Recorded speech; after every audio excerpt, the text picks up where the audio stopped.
Welcome back to the world's best shows from Las Vegas, and it's always nice to see a man in a frock and a wig and with the eyes and with the eyelashes. How are you? Well, I'm wonderful, and you just ruined the whole surprise in the show. No, you're tremendous, and I've done this show so many times over the years, and it's one of my favorites because it's funny and it's moving and it's sensual. It's everything you need in a Vegas show, really, isn't it? I love it, and with a little bit of extra. We have a lot of fun surprises, and our show offers everything. Jokes, gymnastics, and just romance and harsh sex. It's wonderful. Edie, why you? Why me? I don't know. They did a nationwide search, and they found me in New York, and I'm really glad they did. It's interesting. The last person I interviewed as the MC in your position was also from New York. Yeah. It seems like that's where the people with big personalities go, and that's what you are, really, aren't you? Well, I think that it's the people that go to New York are the people who are looking for some sort of a theater career. And I was in the ballet and in theater and Broadway and stuff, and so we just have strong musical theater backgrounds or comedy backgrounds or dancing backgrounds or whatever. So you also need to ad-lib with this show because anything can happen, can't it? Yes, and it does. It's crazy. but that makes it the most fun, is when you don't know what's coming. There's lots of surprises. You have no idea. You ask the audience a question, and they're going to answer it, and it can really run the gamut. What's it like every night having to get in all this rigmarole of what you're wearing? Is that tough?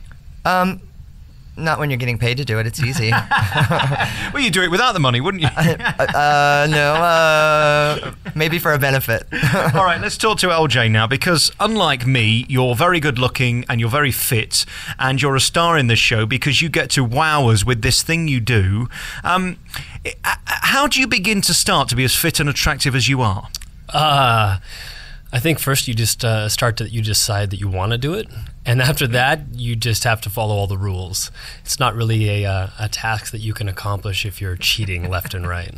How often do you have to work out to do what you do? Actually, honestly, with the amount of stamina that it takes to do the piece, there's not a lot of workout time that I have left available. You know, the energy is really dedicated to the piece. It keeps me in shape. It burns off every extra calorie I got. With all due respect, it is breathtaking and it is slightly creepy how you do what you do. I mean, it's not normal, is it? Well, you know, it all depends on your point of view. You know, if you asked my wife, she'd say it really doesn't matter because she's got a good paycheck and health care. If you asked me, you know, I think every night's an experience. I literally have to talk myself into getting on stage and just going for it because it is so physically demanding. But, you know, the end is always a surprise for everyone, and that's the way we like to keep it. You know, it's a shocker. Edie, are you a bit like me? You just feel incredibly insecure and almost pathetic when you see someone like him perform? You're assuming that my body's is different than his. I work out too, you know, mister. No, I'm noticing the man boobs. I mean the pecs, whatever they are. Are you looking down my blouse? I think you are, you horny little devil. Well, I'm looking forward to this. I'm seeing it tonight, and I'm in on the Late Show, and I think that's the best show to see it, really. The later it gets, the more fun you're going to have. Yes. Sometimes the audience has had a few more cocktails. Sometimes they're sleepy, though. They had dinner and had drinks. But I think tonight's going to be a lot of fun. Are there moments in the show when you just think, why am I doing this? Because really, unlike all the other Cirque shows, which are very tightly crafted, there is room in this for it to go wrong or for somebody to upstage you or to say something that just brings the house down. If they upstage me, it's kind of wonderful. I mean, it's just that kind of show. If they say something stupid or something that doesn't make sense or something, then we have our little things in our pocket that where we try to get out of it quickly and move on to somebody that's more fun. But we are watching the audience, and watching their faces. So there's certain people that we're attracted to that we go to that we hope are going to be fun. It's interesting. I've seen loads of shows since I've been here, and they always seem to want to pick on me, but I'm the last person who actually ever wants to be involved in a show. Are you a bit like that when you've not got all this going on? Would you want to be picked on? No, absolutely not. Absolutely, I'm the one hiding, you know, only my eyes over the seat in front of me. But if they do pick me, then I try to be a good sport about it. Edie's a control freak. How dare you? Well, you're always quick and funny, because, I mean, that's your role as the MC, really, to just be so outgoing and a bigger personality than everyone else in the room. No, I was in the ballet for 11 years professionally, and I was always taught to, shh, just do it. Shh, just do it. You know, if my leg's broken, shh, do it. And so actually when I started going into musical theater, it was very difficult for me to be an extrovert, which is why I think without thinking much about it, I think that's why I developed the character Edie. I could try things, be stupid, but it wasn't Christopher, it was Edie. Does it bother you at the end of the show that probably most people won't know your name because you're so talented and you've got a gift and you bring something to this show that, like I say, I've never seen anywhere else in the world, but they're probably not going to know your name? I think if I was in my earlier years, that might have bothered me. But having, the life experiences that you kind of have to detach from your ego in this kind of show where everybody is as equally talented as you are. You kind of just got to take a step back and be like, you know what? I'm part of something great. Instead of, hogging that limelight. Because if they did know my name, then they'd want to talk to me, and I like my life the way it is. You're being very humble and very magnanimous in saying that everybody's is equally as talented as you, but really that's not true. I mean, you're a speciality act, aren't you, really, what you do? Just describe it for us. It's a featured act. It's a tango between two guys, which involves dance, lifting, acrobatics, basically high bar, with a little big surprise at the end. So it really is, if you were to cast my role, it takes a lot to find people like me who are as strong, charismatic, and have the availability to play other sides of coins. Isn't he modest? Wow, yeah. I'm not in the dressing room, he's not. Just describe what it is, because I know they used to call it the sensual side of Cirque du Soleil. I don't know whether they're calling it that anymore. Oh yeah, they are. Oh, are they? Yeah. Because that's really what it is. I mean, it's the muckier side. It's the kind of things that we think about that we don't talk about, isn't it, really? Right. We like to push buttons. We like to provoke ideas. And, I'm sure lots of people think lots of things, but they might not talk about it. And so we like to do it. It also gives hope to people like me, ginger, clinically obese, deeply unattractive people, that one day we might actually get some form of sex. Your viewers probably think you're a monster. You're not ugly at all. You're attractive. And, I don't know if you ever get sex, but you're cute. Thank you. Well, is that a compliment or not? I don't know, really. You never know with Edie. It's all backhanded, sideways. You can never tell where it's come or going. But it's Vegas. Well, what's nice about this is they found real talent.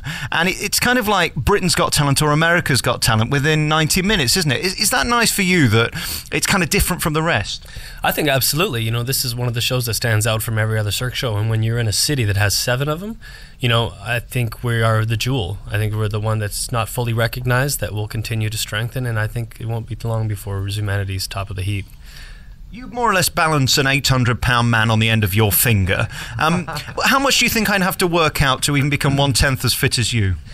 I don't know. Well, you'd have to take your clothes off to start with. We've got to get a full assessment. Look at the time. I think we better go because the show's about to start. It's really nice talking to you both, LJ and Edie. Thank you very much. And go and get in all your rigmarole, and I'll see you on stage in about half an hour. Great. Thank you very much. Thank you very much. Welcome back to Las Vegas. It's Alex Belfield at one of my favourite shows at New York, New York. It's called Zumanity. It's an amazing show on the Strip, which isn't nice. It isn't all cutesy like some of these shows try to be. It is pure Las Vegas fun and nonsense. And it has 2 women that I thoroughly enjoy, who are delicious and gorgeous. They're called Lee and Lou, and they join us today. How are you? I'm very good. Nice to see you, Lee. And how are you, Lou? I'm fine, thank you. Hey, listen, I was in on Sunday night seeing this show again, and what fun it is. And you get to have almost more fun than any, because you come out before the show even starts and you just play with the audience and you mess with their heads and you tease them. You've been here 9 years now. Are you still having fun? Yes, the important to have fun with the audience. Every day, every show is different for us because the audience give it to us and you just give back. We never know what's going to happen. This is makes Zumanity interesting. You've been here 9 years, and in that 9 years, I've seen it 9 times, and every time I come back, it's a bit different. It went through a phase of being a bit cutesy. Thank God they brought back sort of the edge and the meaning of this show, which is the sensual side of Cirque du Soleil, and tells us all that even an ugly, fat ginger bloke like me with a small penis can still find someone. Oh, yes. Zumanity is a human zoo. It's you go to the zoo, you see different animals. You come to Zumanity, you see different kind of people. And the Zumanity, we show the Zumanity, we can be sexy the way you are. Like if you a big girl, you can be sexy the way you are. If you a little guy, if you black, if you white, if you let a little penis, you can be sexy too. It doesn't matter how you look like. It doesn't matter how you are. Thank you for acknowledging the fact that I do have a small penis and reminding me of that. That's very kind of Can you. be in a show. Yeah, I think there could be a part for me in this. Of all the shows in Las Vegas, I think I could audition. I think so, especially Zumanity. And Ginger is sort of a minority as well, so I tick a box, don't I, Lee? Oh yeah. Tell me about your physicality, because you're both voluptuous and gorgeous, and we get to see a lot of you in this show in a very sexy way. Is there a pressure on you not to become sort of like Kate Moss and very slim, because then you're not going to fit the part, are you? Yes, it's very hard for us because we have to keep the shape to be voluptuous in the show, but we can't be so big because it's not good for the knees and back, like a healthy condition. So we have to work out very hard, you know, we have working out and Pilates classes to keep the shape and strong. Because the other thing about it is that guys really seem to fall in love with you, and this show does prove that sexuality is a spectrum, and that you can fancy from the small, which there is in the show. In fact, there is a diminutive person, up to larger people, tall people, fat, thin. And that's the moral of this show, is that you're meant to come out feeling like anything is possible, and that the world is just filled with love, and you've just got to find it. Yeah, it comes from you. It's inside to outside. If you feel sexy, you're going to be sexy. If you feel beautiful, you're going to be beautiful. So, and whatever you feel, you pass to people and they get back. There's a great role in this, the MC, who gets to toy with the audience as well. And it crescendos, doesn't it, throughout? It gets bigger and bigger and bigger, and it ends on stage with people, well, let's say having fun. Yes, they do have fun, yes. A lot of fun in Zumanity. People coming back many times to watch Zumanity. We have some people, they come every year, or they come, people live in LA, they come every month, they come and watch the show and they talk to us. And some people we know, and they know us, they know the names and call people from the name on the stage. Yeah, it's very like that. And this is a rare show where, I mean, you are literally stood behind me, you're stood in front of me, in some cases on top of me. This is probably the most intimate show of any in Las Vegas, and I'm thrilled that Cirque du Soleil did this, because they are accused of being very safe and commercial. This isn't that. This is actually the opposite, which is setting out to push boundaries. And there's one scene in this show which always makes me smile, where two guys kiss, and I've seen people walk out in that scene, and I know in the beginning it was hugely shocking for America. Are people coming to terms now that gays are okay, and that it is acceptable to kiss in public if you're two men? Now it's better. Like 9 years ago, we had like 40 people leaving the show, because Zumanity was completely different than all the Cirque shows. Guy La Liberté, he tried like show to Vegas. Las Vegas is not just like a skinny tall and you know, nice bodies. It was something else there. And then when he did that 9 years ago, was shocked for everybody. We're gonna be 10 years this year. The show is still working like amazingly, and it's fun. People still walking out. It's still shocking, and I think that's what he wants. And it does prove how different cultures, some are in front and some are behind. Yes, the cultures is so different. Like in our country, in Brazil, so people sometimes they come here. Some people from depends of the state, they love it. They says, "Oh my God, this is the best show. This is fantastic." Some people, you can see the faces; they are in shock when we're doing orgy. They looking at us like, "Oh my God, what they are doing?" And after they talking about it, this is amazing. This is real. You know, this is really nice. So it's something very special. Give you for the audience, you know, to see like a real life on stage. I love as well that Cirque du Soleil maintain their standards of music, which is always unique and brilliant, and the band in this show are terrific. The singers, there's two singers, I've interviewed them before, who are fabulous, and that adds another layer, along with the lighting, of course. It's very burlesque, the atmosphere, and it's a beautiful burlesque-esque theatre, if you know what I'm trying to say. Right, yeah. But the music had such importance to it, and real feeling. It's a gorgeous sound, isn't it? Yeah, Simon wrote all the musics. Simon, because he's from Canada, and he's amazing. And we were there during creation, and I remember when he was writing the music and everything, the lyrics. We had the first MC, Joey Harris. He helped a lot with the lyrics as well, and they're together. They're like incredible. Our musicians, it's incredible, amazing. They really play every night the same thing, and they follow us. We don't have to worry about to look at them and say, oh, this is going on around, the lift didn't open and we can't go down, we have to keep it one more bit. We don't have to do that. They just know what's going on, and they're incredible. Yeah, we're a big team together, like the musicians, the performers on the stage. We're a big team. And this is still Cirque du Soleil, even though it's a more sensual side, so we have acrobatics in this. And again, breathtaking, stunning. And in that theatre, it's so much more moving because it's an intimate theatre compared to some of the others. And the dancers are flying above you, they're coming around you, behind you. Again, it's such an interactive show. Do you still marvel at it? Aside from the PR that, of course, we love being here and we love Cirque du Soleil, 9 years to be in any show doing it twice nightly, 5 times a week is a slog. And it's exhausting. It's physically draining. Is it still fun, or are there nights when you think, oh, I can't be bothered? No, it's still fun. I still take 2 hours to be ready for the show. I still enjoy to do my makeup. And I think it's the most fun in Zumanity. It's like something you have just a little bit in the other shows, like a break the wall. Because you have the wall on the stage, and we don't break much the wall. Zumanity, I feel we don't have the wall.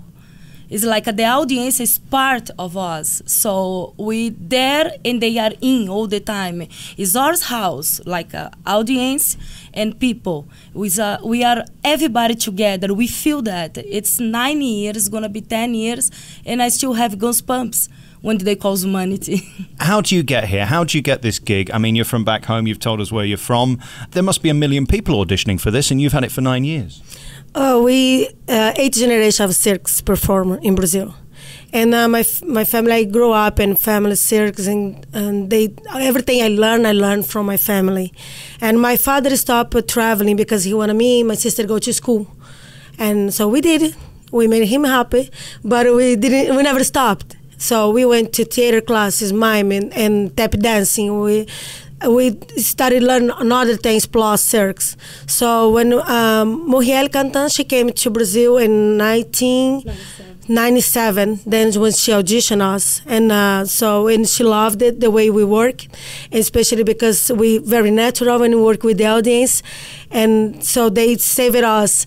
They want us like earlier for Cirque du Soleil, but they were looking, waiting for the perfect show and the perfect fit to fit both of us. And I think Zumanity was worth it to wait for. Absolutely it was, and it was as if you were born to do the part, and the part was born for you, and that's what Cirque do, don't they? Build the show around the stars they have, which is so unique and of course so smart. There's no point giving an actor the wrong role, and you're playing a role regardless of how natural it may be. Can I talk about your puppies? Oh, my puppies. I have 3 puppies. We have 3 puppies. We have 3 girls. Raja, she's Dalmatian, and 2 Labradors. Yes, we love them. They are our babies. Well, Emily was telling me earlier, the stage manager, who is a friend of mine from the Nathan Burton show, how much you're in love with these dogs. What is your life like here then? You come in at what time? You're a little early today because I've brought you in. I'm sorry about that. Then you've got to do 2 shows. How much normality do you have? You get a couple of days off a week? We try to do things like in the morning, and the days off, like we go, I have braces, you can see, so they can't, but you can. So I have to go to dentists, and, we have a regular life, buy groceries and everything. And so we come here, sometimes earlier, the other days, because we have rehearsals and everything, because we characters in the show. We have to be here more often sometimes, because all the time when it change something, we have to be here. And early animation sometimes, like receive people, like, special events. And and we do 2 shows, and we go home, and we have these 3 little crazy dogs. They give it the love, and you forget the exhausted you are, you forget everything you had, the problems during the day, because they don't care, they just love you. Well, and this audience loves you as well. You're the heart of the show, if you like, and everybody falls in love with you from the second you're there. It's always fun to see you, and you've never picked on me. Thank you for that. I'm sure you've been tempted on many occasions. Oh, yes. Hey, listen, let's do the big plug. Zumanity is a fabulous show. It's here at New York, New York. This is one to really see because it's so different and it's authentic. This is Sin City, and this show does put the sin back in the city. Oh, yes. This show does this. Make you feel hard, you know, on stage. I beg your pardon? Make you feel like your heart beating. Oh, I thought you said hard on stage. I was going hard. to... Hard. That could have been Sorry. embarrassing, couldn't it? That was a language Sorry, it's thing. my English. Hard. Better? The heart. Heart. Yes, thank you. That's a D, not a T. Heart. Although I'm sure there are a few hard on stage by the end of it. Hey, listen, really lovely to see you. Come and see them. It's Lee and Lou. They're here at Zumanity at New York. It's always a pleasure to see you girls. Thank you very much. And good luck with your puppies. Thank you. I'll tell them.